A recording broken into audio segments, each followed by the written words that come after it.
Hello friends, good morning. Welcome back to my YouTube channel Shan Education. Friends, today's subject is Indian history and today we are discussing about the revolutionary movement in India for the freedom struggle. Friends, इससे पहले मैंने स्वदेशी and backward movement पर मॉडरेस्ट और extremist के बीच में जो spilt हुआ था सूरज स्पिल्ट उसके बारे में, इंडियन नेशनल कांग्रेस के इस्टेब्लिशमेंट के बारे में मैंने हिस्ट्री के जो टॉपिक है इस पर मैंने वीडियो बनाई है। उस वीडियो का लिंक भी मैंने डिस्क्रिप्शन में दे रखी है, वो वीडियो आप जाकर दे सकते हैं। और साथ ही साथ जो भी हम आज डिस्कस करेंगे उसका भी पीडीएफ मैंने मेरे टेलीग्राम चैनल पर दे रखी है, वो चैनल आप ज्वाइन कर सकते हैं, उसका लिंक भी मैंने डिस्क्रिप्शन में दे दिया हूँ। तो स्टार्ट करते हैं आज का topic, the revolutionary movement in India for the freedom struggle. जो हमारे फ्रीडम स्ट्रगल थे उसमें जो रिवॉल्यूशनरी मूवमेंट थे जो इंपॉर्टेंट है वो आज हम डिस्कस करेंगे। रीज़न क्या है behind rise of revolutionary terrorism. Revolutionary terrorism क्यों इंक्रीज होगा, क्यों राइज होगा इंडिया में फ्रीडम स्ट्रगल के दौरान, ये हमारा उसका रीज़न क्या है अब हम देखेंगे। इसका पहला रीज़न है कि नेशनलिज्म अमंग यूथ। जो यूथ थे उसमें नेशनलिज्म की इंक्रीज हो रही थी, ग्रोथ हो रही थी, जो one of the most important factor है कि रिवॉल्यूशनरी टेररिज्म राइज हो गया।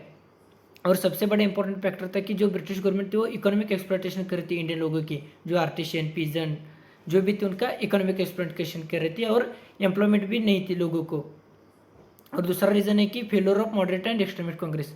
जो मॉडरेट और एक्सट्रीमिस्ट के लीडर थे उनके जो फेलोर रहा उसी की वजह से राइज ऑफ रिवॉल्यूशनरी टेररिज्म, और उसके बीच में झगड़ा होकर पूरा स्प्लिट होकर एक्सट्रीमिस्ट और मॉडरेट अलग भी हो चुके थे। और जो स्वदेशी और बाइकआउट मूवमेंट था जो हमने कल डिस्कस किया था वो भी स्टॉप हो गया 1908 और 1909 के दरमियान।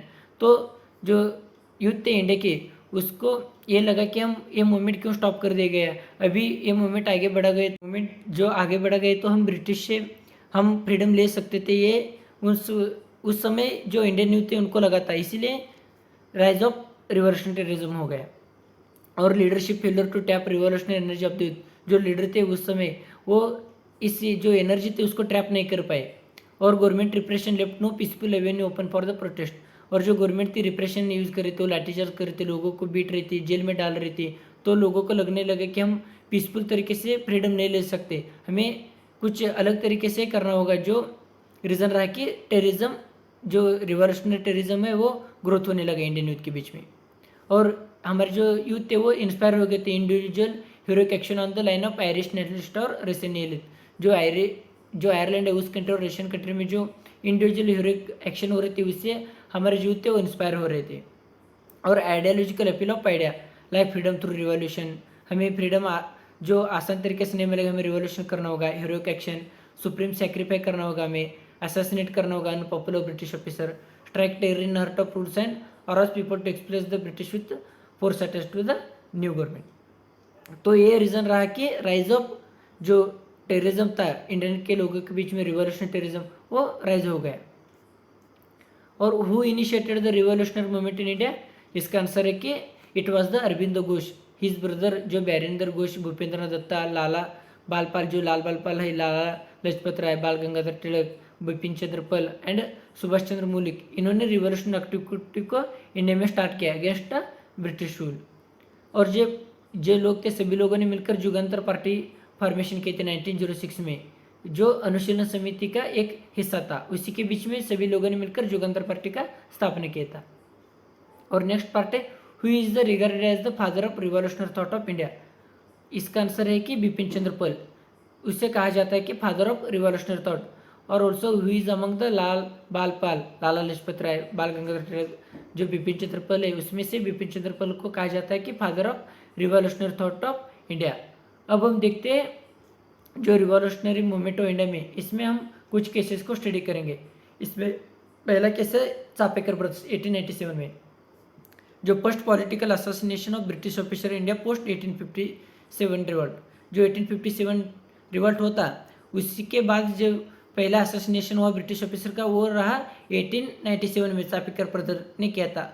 लाइक दामोदर बालकृष्ण और वासुदेव चापेकर, उन्होंने WC रान जो इंडियन सिविल सर्विस के चेयरमैन थे, वो प्ले कमेटी के चेयरमैन थे 1897 में, उसको मारा दिया गया। किसने मारा है? Chapekar brother, Damodar Balkrishna and Vasudev Chapekar. और जो रान थे वो मिलिट्री स्कॉट लिeutenant Ayerst died on the spot where Rand died few days after due to want. और जो WC रैन थे वो कुछ दिनों के बाद मर गए, लेकिन जो LT थे वो अरेस्ट वो उसी स्पॉट पर उसका डेथ हो गया, जो किसने किया उसका जो शॉर्ट डेट किया वो उसका नाम क्या था, चापेकर ब्रदर। और brother were against the atrocity committed by the British authority under Rand during the plague epidemic in India. उस समय इंडिया में प्लेग का एपिडेमिक चल रहा था पुणे में 1897 में, और उसी समय जो रैंड थे WC रैंड, उन्होंने एट्रोसिटी यूज की थी, लोगों को बीच लोगों को मारा दिया गया था, रिप्रेशन किया था, उसको जेल में डाला गया था। उसी की वजह से चापेकर ब्रदर ने रैंड को मार दिया गया। और जो गवर्नमेंट थे in order to curb the spread of the epidemic ended up harassing Indian and employing extreme measure, all 3 brother were hanged for the assassination. और तीनों ब्रदर को फांसी की शिक्षा सुना दी गई। इन जो असैसिनेशन किया था उन्होंने WC रैंड और अरेस्ट का, इसी की वजह से। ये रहा पहला केस, चापेकर ब्रदर 1887, जो प्ले कमीशन के जो चेयरमैन थे उनको मार दिया था उन्होंने। अब हम देखते हैं सेकेंड केस, अलीपुरी बम कंस्पिरेसी केस 1908 में। उसे ये भी कहा जाता है कि मुरारी पुकार कंस्पिरेसी और मानिकोटला बम कंस्पिरेसी। जो किंग्सफोर्ड थे वो आज अनपॉपुलर ब्रिटिश ऑफिसर थे, वो चीफ मजिस्ट्रेट भी थे उस समय, उसको बम डाला गया कहाँ, मुजफ्फरनगर में, जो नॉर्थन बिहार में है। अनफॉर्चुनेटली जो था वो बम जो किंग्सफोर्ड पे उस पर नहीं पड़ा, ताकि जो 2 वुमन थे उस अटैक में जो 2 वुमन थे वो उनकी डेथ हो गई, ताकि किंग्सफोर्ड की। और जो रिवॉल्यूशनरी हो उन्होंने जो बॉम्ब डाला तो उसका नाम है प्रफुल्ल चिस्के खुदीराम बोस। जो प्रफुल्ल चिस्के थे वो जब बॉम्ब डाला तो उसने सुसाइड कर लिया, और उनका तब एज था 18। और जो दूसरा था वो खुदीराम बोस को, उसको जो ब्रिटिश ऑफिसर थे उन्होंने पकड़ लिया। The other people who were tried in the case were, जो अदर पीपल थे Aurobindo Ghosh and his brother Barin Ghosh, Kanailal Dutt, Satyendranath Bose and more than 30 other. ये सभी लोग इस केस में इन्वॉल्व रहे और सभी लोगों को ब्रिटिश ने पकड़ लिया। There was all member of the Anushilan Samiti इन कलकत्ता। ये सभी जो मेंबर थे 30 मेंबर, वो अनुशीलन समिति थी कलकत्ता, उसके मेंबर थे। और जो अरविंद घोष थे वो was acquitted due to lack of evidence, उसको छोड़ दिया गया क्योंकि उसके खिलाफ कोई एविडेंस नहीं था। And other served wearing life terms in prison, और दूसरे लोगों को अलग अलग तरीके से जेल की जो सजा सुना गई, लाइक किसी को 2 साल, किसी को 5 साल, इसी तरह। अब हम देखते हैं next important cases, Curzon Wyllie assassination 1909।